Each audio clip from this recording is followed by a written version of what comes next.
इथे आपल्याला सम फाइंडच नाही करायचे. त्याने सांगितलंय फाइंड nth टर्म, म्हणजे सिक्वेन्स असा दिला आहे आणि सांगितलंय त्यातली nth टर्म किती असेल. तर ते काय आता विशेष नाही आहे.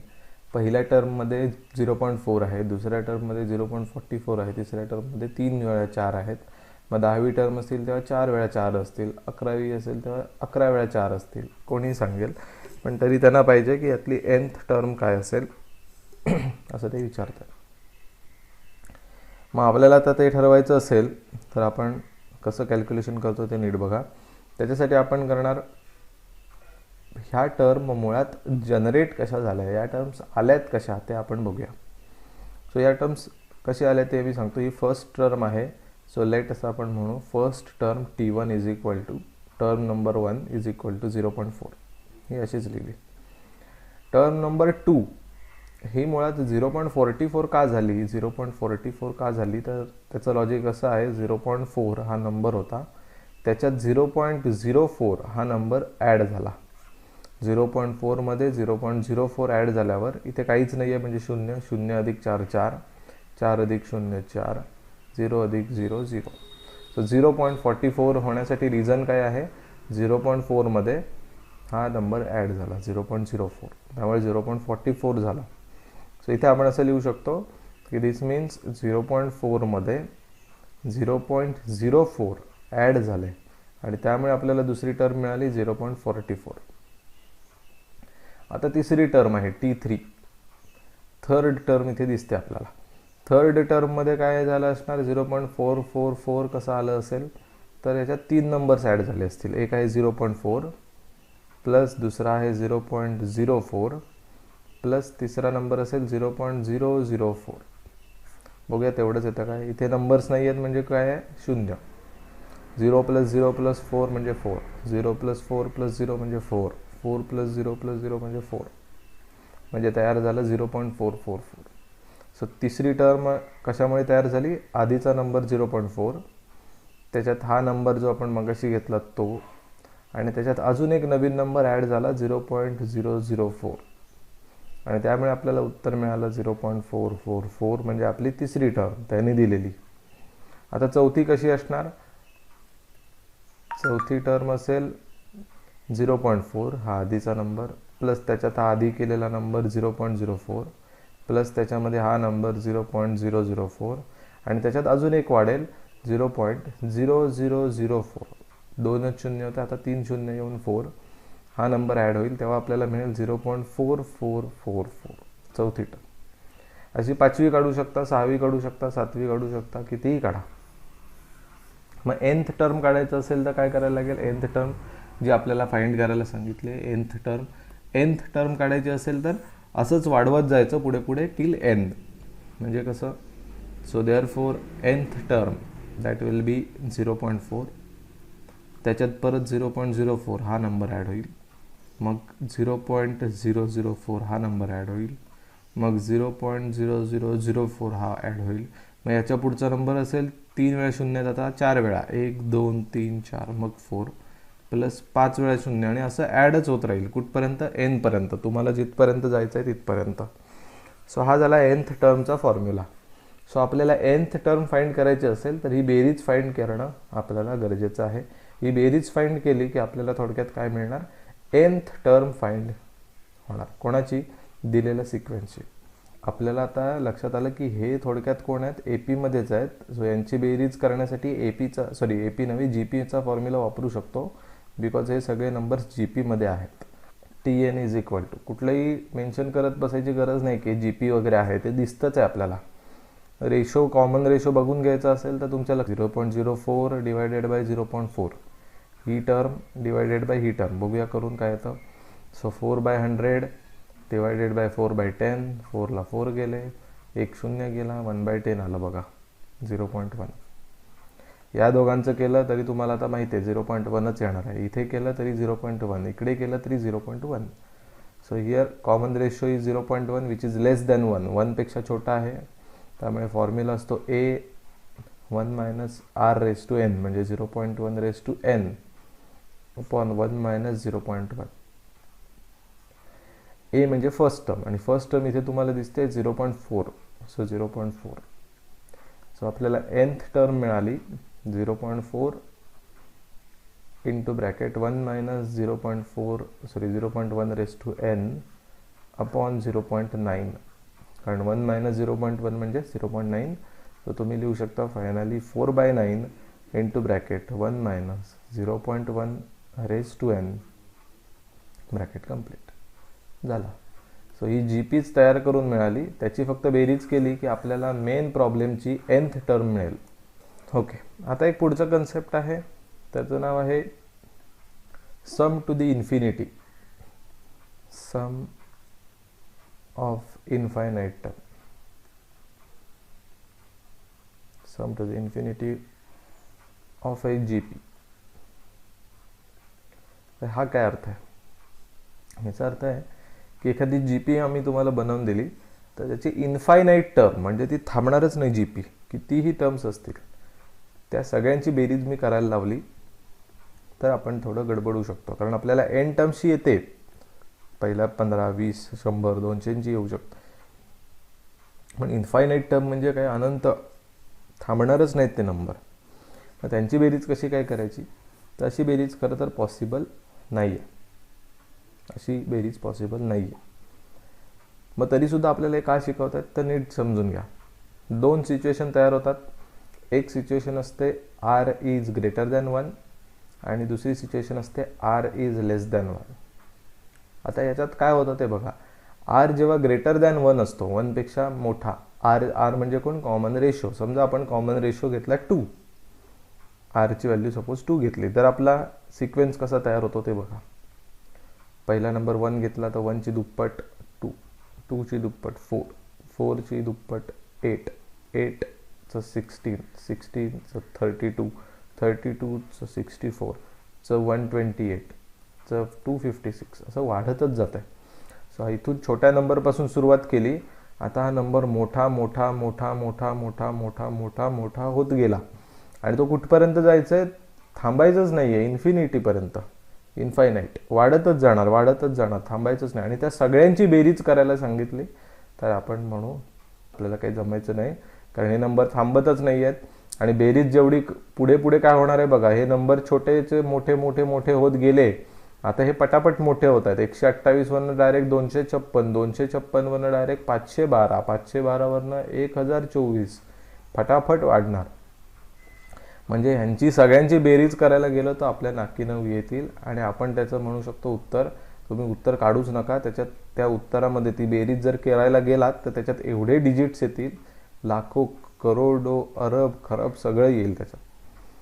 म्हणजे त्याची बेरीज इनफायनाईट येईल. तो आम्हाला बघायचंच नाही नंबर केवढा मोठा असेल, तो इनफायनाईट. त्यामुळे जेव्हा r ची व्हॅल्यू 1 पेक्षा मोठी असते तेव्हा आपण सम टू द इन्फिनिटी फाइंड करायला जातच नाही. r ची व्हॅल्यू 1 पेक्षा लहान मोठी असेल तर आपण इनफायनाईट टर्म्स पर्यंत सगळ्यांची बेरीज करायला जाणारच नाही, कारण ते नंबर्स प्रचंड वाढत जाणार आहेत. पण ही दुसरी सिच्युएशन आहे, Wien r is less than 1, तेव्हा आपला फायदा होतो. समजा आता आपण r मगाचपासून प्रॉब्लेम बरेच सोडवले तर r त्याच्यात 0.1 असं येत होतं, 0.1 म्हणजेच 1/10, राईट, r ची व्हॅल्यू. आता याच्यामध्ये काय होतं, नंबर छोटे छोटे होत जातात. म्हणजे आपण 1 पासून सुरुवात केली, 1 हा पहिला नंबर, राईट. तर याचा नंतरचा जो पुढचा नंबर येईल तो 1/10 येईल. याच्यानंतरचा जो पुढचा नंबर येईल तो 1/100 येईल. याच्यानंतरचा पुढचा नंबर येईल 1/1000. याचा नंबर पुढचा येईल तो 1/10,000, 1,00,000, असं वाढतच जाणार आहे. आता 1ला बऱ्यापैकी किंमत आहे, 1/10 म्हणजे 0.1, म्हणजे पुढे पुढे पुढे पुढे पुढे अवस्था अशी होणार आहे, नंबर अजून छोटा अजून छोटा अजून छोटा, एवढा छोटा छोटा होत जाईल की पुढचे कशाला घेताय, नकोच आपल्याला. मग आपण काय करतो, थोडक्यात एवढ्यांचीच बेरीज करतो किंवा एवढ्यांचीच बेरीज करतो किंवा एवढ्या जणांचीच करतो, कारण पुढचे नंबर एकदमच छोटे आहेत. म्हणजे आपण असं म्हणू शकतो की आम्ही किती नंबरची बेरीज केली, इनफायनाईट नंबरची बेरीज केली. म्हणजे सगळे याच्या पुढे किती नंबर वाढू देत त्या सगळ्यांची आम्ही बेरीज केली. बिकॉज हे पुढचे जे नंबर्स आहेत ते ॲड केल्याने काही फरक पडतच नाही आहे. कितीही ॲड करा, काही प्रॉब्लेम नाही. कितीही ॲड करत राहा, पुढे कितीही नंबर येऊ देत, ते एवढे छोटे छोटे छोटे छोटे छोटे छोटे छोटे होत जाणार आहेत की काही संबंधच राहणार नाही, काही टेन्शनच राहणार नाही. ओके, हा पार्ट नीट समजून घ्या की हे पुढचे नसल्यासारखेच आहेत थोडक्यात. म्हणजे बेरीज केली काय आणि नाही केली काय काही फरकच नाही पडणार. त्यामुळे आपण असं म्हणू शकतो की आपण इन्फायनाईट टर्म्सपर्यंत बेरीज केल्यासारखं. सगळे नंबर्स घेतलात तरी चालेल, नाही घेतलात तरी चालेल, काही फरक नाही पडत, असा त्याचा अर्थ होतो. सो म्हणून आपण इन्फायनाईट टर्म्स, ज्या टर्म्स थांबतच नाहीत अशा टर्म्सची बेरीज करू शकतो, पण कधी त्याच्यासाठी आरची व्हॅल्यू 1 पेक्षा लहानच असली पाहिजे. मोठी असेल तर त्याच्या भानगडीतच पडायचं नाही. ठीक आहे. सो सम ऑफ, हे हेडिंग झालं, हे रिमार्क देतो, sum of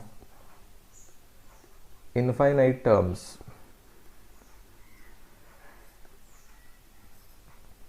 in a GP can be calculated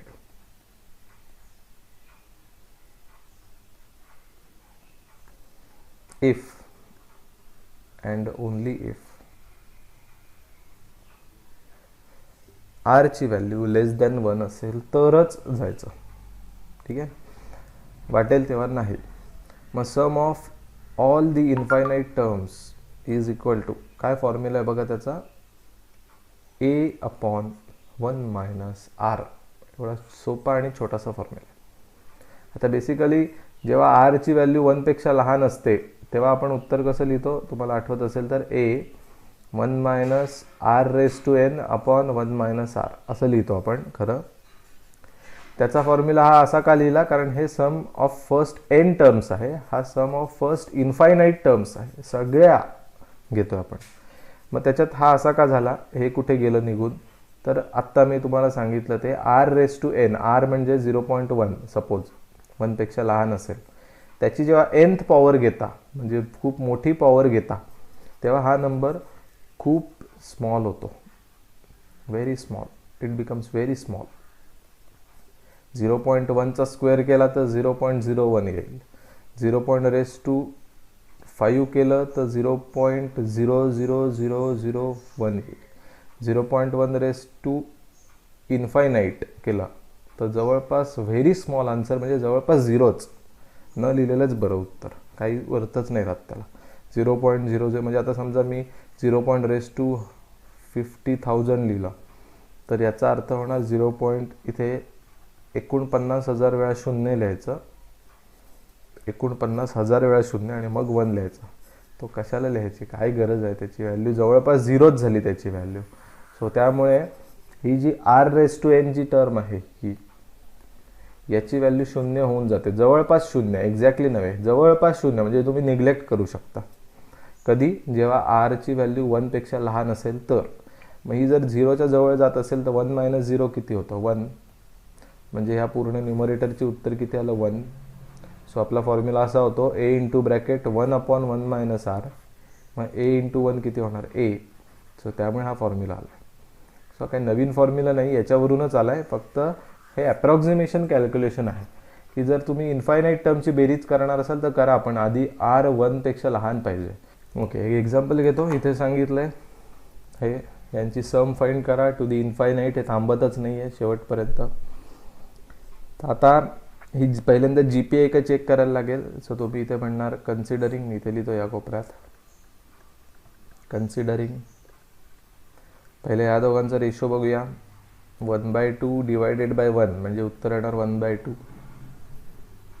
म्हणजे हे ठीक आहे, 1/2 म्हणजेच 0.5, 0.5 अर्धा, 50 पैसे. तर हा 0.5 आला आहे, 1/2 आला. आता दुसरं बघूया, या दोघांची डिव्हिजन करून 1/8 डिवायडेड बाय 1/4. सो 4 एके 4, 4 दुणे 8, म्हणजे इथे पण उत्तर आलं 1/2. 1/2 म्हणजे 0.5, म्हणजे ठीक आहे, GP दिसते.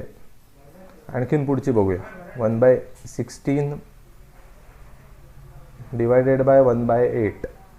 8 एके 8, 8 दुणे 16. सो 1/2 उत्तर आलं, म्हणजेच अगेन 0.5. म्हणजे ठीक आहे, 1/2 1/2 1/2 उत्तर येतं आहे, म्हणजे GP आहे. So therefore the given series किंवा the given sequence